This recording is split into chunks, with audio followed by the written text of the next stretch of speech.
அனுபவம் நூறு யூடியூப் சேனல்லேருந்து முருகேஷ் பேசுகிறேன். அன்பு சகோதரருக்கு எப்படி இருக்கீங்க?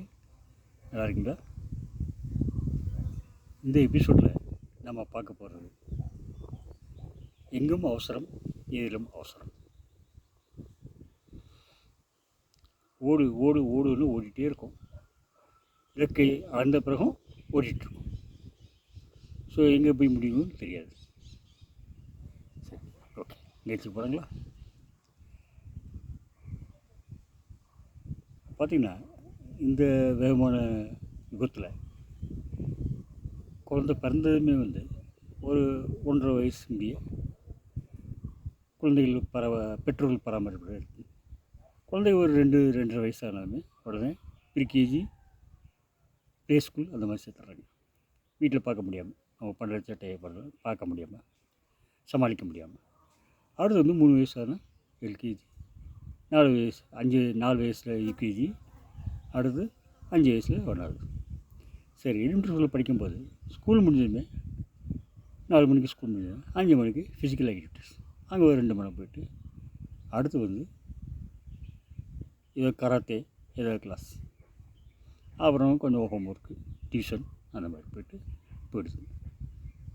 இதில் கொஞ்சம் போயிடுது. அடுத்து 6வது போனாங்க. அடுத்து நீட் என்ட்ரன்ஸ் எக்ஸாமு, இல்லைனா ஐஐடி என்ட்ரன்ஸ் எக்ஸாம், அது படிக்கணும். 6வது ஸ்டார்ட் பண்ணிடுறாங்க, கோச்சிங் ஸ்டார்ட் பண்ணிடுறாங்க.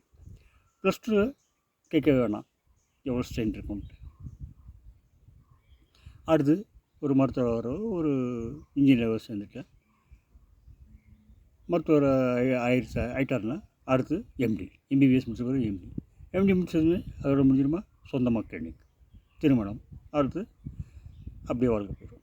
அடுத்து இன்ஜினியர் படிச்சுட்டு வெளிநாட்டில் வேலை. இந்த மாதிரி அவசரமாக போய்ட்டுருக்கு.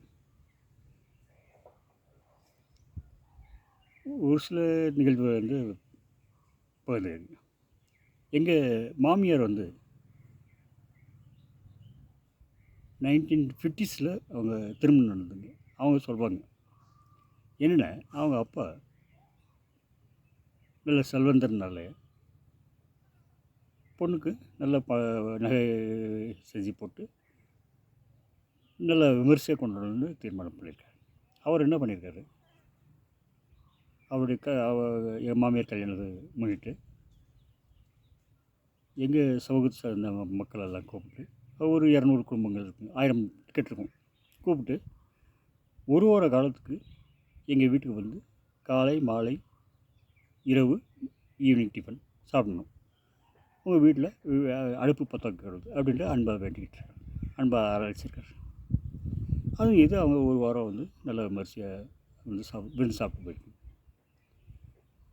இது 1950 இருந்துச்சு. அப்புறம் ஒரு 30 வருஷம் கழிச்சு 1980 என் தாய்மாமன் ஒருவருக்கு கல்யாணங்க. ஒரு வாரம் எங்கள் உறவினர்கள் இல்லாமல் ஒரு 50 டிக்கெட்டில் 52 டிக்கெட் ஒரு வாரம் கூப்பிட்டு விருந்து வச்சாங்க.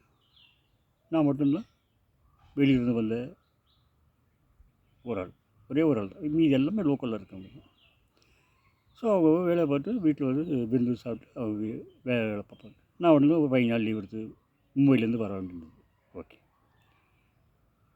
இப்போது 2026 இந்த மாதிரி ஒரு வாரம் விருந்து சொல்லி கூப்பிட்டோம்னா நம்மளில் எத்தனை பேர் வர்றதுக்கு ரெடியாக இருக்குங்க சொல்லுங்கள்?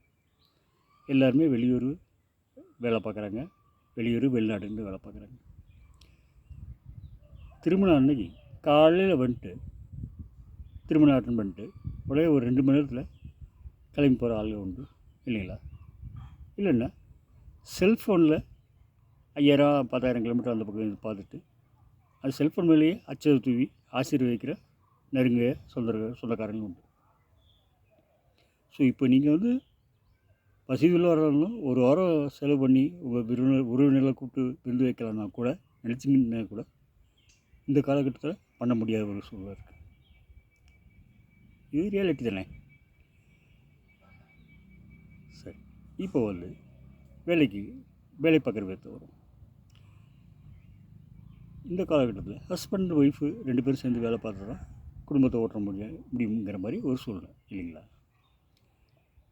என்ன பண்ணுறாங்க, 2 பேரும் வேலைக்கு போகிறாங்கல்ல, இப்போது வந்து ஈவினிங் வந்து தான் சமைக்க பண்ணுறாங்க. அது சமைக்க சோம்பலாக இருந்தால் இல்லை முடியலை அப்படின்னா ஆர்டர் பண்ணி சாப்பிட்றாங்க இல்லைங்களா. சாட்டர்டே சண்டே தான் லீவு, அன்றைக்கும் எங்கேயா அவுட்டிங் போயிடுறாங்க சரிங்களா. அதுவும் தென் தமிழகத்துலேருந்து வேலை பார்த்து சென்னை பெங்களூர் பக்கம் இருந்தாங்கன்னா ஊருக்கு எதாவது வர வேண்டியதில்லை. அது ஒரு பெரிய பிளான் பண்ணி சில்ட்ரன் லீவ் இருக்கான்னு பார்த்துட்டு, ஹஸ்பண்ட் ஒய்ஃப்க்கு லீவ் இருக்கான்னு பார்த்துட்டு எல்லாம் அட்ஜஸ்ட் பண்ணி அப்புறம் தான் ஊருக்கு வர வேண்டியது. ஊருக்கு வந்துட்டு போகணுன்னா அது ஒரு பெரிய டாஸ்க். நான் ஒன்றும் எக்ஸாரேட் பண்ணி சொல்லலை, உண்மை தானே. சரி, இப்படியாப்பட்ட சூழ்நிலை என்னுடைய தந்தை அவருடைய டே டு டே லைஃப் எப்படி இருந்தது 30 வருஷ காலம் 50 வருஷ காலத்துக்கு முன்னாடி அப்படின்றது கொஞ்சம் விவரிக்கிறேன். அது எங்கள் அப்பா ஆசிரியர் பணியில் இருந்தார், அரசாங்க ஆசிரியர் பணியில். ஓகேங்களா. காலையில் 6 மணிக்கு எழுந்துச்சு ரிலாக்ஸ்டாக எல்லாம் சாப்பிட்டுட்டு குளிச்சுட்டு சாப்பிட்டு முடிச்சு 8:45 மணி போல் அவர் வேலை பார்க்குற ஸ்கூலுக்கு சைக்கிளில் கிளம்பிடுவாங்க. எங்கள் ஊரில் பார்த்திங்கன்னா ஒரு 18 ஸ்கூல் இருக்கும். எல்லாமே வந்து சைக்கிளில் போகிற டிஸ்டன்ஸ் தான். 10 நிமிஷத்தில் சைக்கிளில் போயிடணும், அந்த மாதிரி தான். அப்போ அந்த காலத்தில் வந்து 50 வருஷத்துக்கு முன்னாடி திண்டுக்கல்லாம் டிராஃபிக்லாம் இல்லைங்க. இந்த அளவுக்கு car, 2 wheeler, town bus, route bus, school bus இதெல்லாம் ஒன்றும் கிடையாது. ரோடெலாம் ஃப்ரீயாக இருக்கும், சைக்கிளில் போகலாம் நீங்கள். அப்போ வந்து வீட்டில் ஒரு சைக்கிள் இருந்தாலே அது பெரிய ஒரு மதிப்பான குடும்பம். ஓகேங்களா. ஸோ எங்கள் அப்பா சைக்கிளில் போயிடுவார். ஒவ்வொன்றுக்கு போய் சைக்கிளில் போயிட்டு ஸ்கூலை திறந்து ஸ்கூல் ஆரம்பிக்கும். மத்தியான நேரத்துக்கு சாப்பாட்டுக்கு ஒரு மாணவரை அனுப்பி ஒரு சின்ன டிஃபன் கேரியரில் சாப்பாடு கொண்டு போவார். அது நிறைய சாப்பிட்டா தூக்கம் வந்துடும் அப்படிங்கிற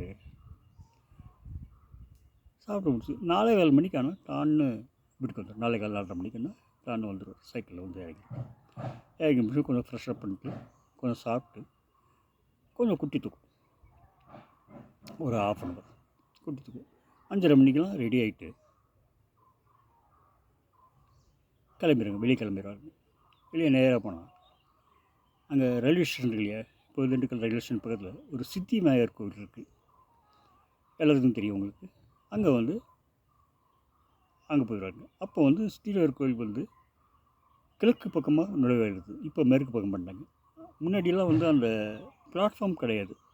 பழனி ட்ரெயின் வந்து நின்று போகிற டைரெக்ஷன் மாற்றி போகிற இதெல்லாம் அப்போ கிடையாது. அப்போ வந்து அந்த இடமெல்லாம் நிறைய தண்டவாளம் இருக்கும். அது அந்த பச்சை விளக்குன்னு ஒரு படத்தில்